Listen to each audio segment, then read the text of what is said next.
বেঁচে থাকো তুমি, বেঁচে থাকি আমি, লাশের ওপর দাঁড়িয়ে। লাইনটি স্মরণ করিয়ে দেয় 2024 সালের জুলাই আগস্টের সেই মর্মান্তিক দিনগুলির কথা।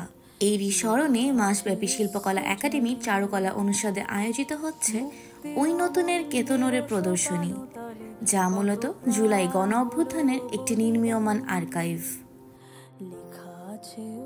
ঢুকতেই বিভিন্ন দেয়াল চিত্র যেন আমার কাছে ধরা দেয় এক একটি দুঃস্বপ্ন, এক একটি স্মৃতি হয়ে। ইন্টারনেটবিহীন সেই দিনগুলো যেন এক একটি কালো রাত।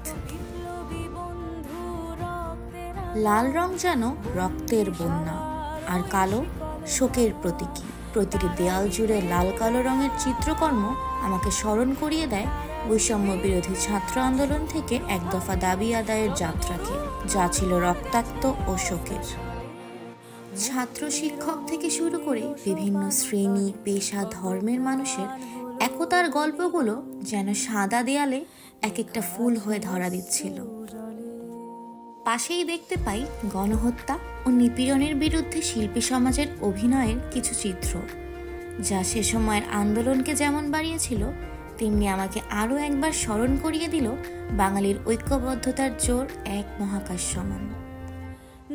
হঠাৎ চোখ পড়ে এক দেয়াল জুড়ে থাকা জুলাই গণ অভ্যুত্থানের ক্যালেন্ডারে, যা আমাকে ফিরিয়ে নিয়ে যায় সেই দিনগুলোতে যখন প্রতিটা সূর্য উদয় দেখতে পাওয়া ছিল পুরো জাতির নিকট এক একটি বড় পাওয়া।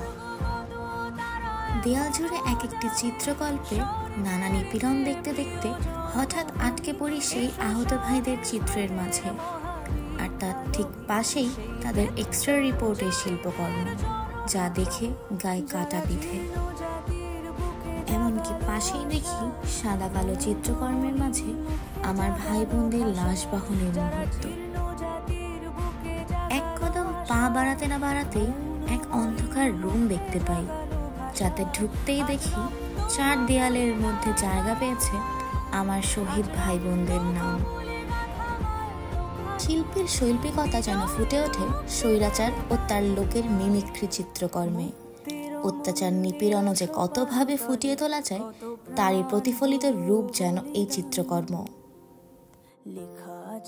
বৈষম্যের অবসান তো তখনই হয়েছিল যখন পাবলিক, প্রাইভেট ইউনিভার্সিটির সাথে স্কুল, কলেজ কিংবা বিভিন্ন শ্রেণী পেশার মানুষেরা এক হয়ে যায়।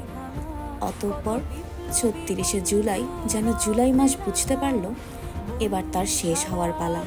শুরু হলো আগস্ট, শুরু হলো আগামীর পথযাত্রা, আর রয়ে গেল বাঙালির হৃদয় বিপ্লবী চেতনা। অবশেষে মুক্তির পর লাখো মানুষের স্বাধীনতার ঢল, যা আমাদের আরেকবার মনে করিয়ে দেয় স্বাধীনতা অর্জনের চেয়ে স্বাধীনতা রক্ষা করা কঠিন। লেখা আছে অশ্রু জলে।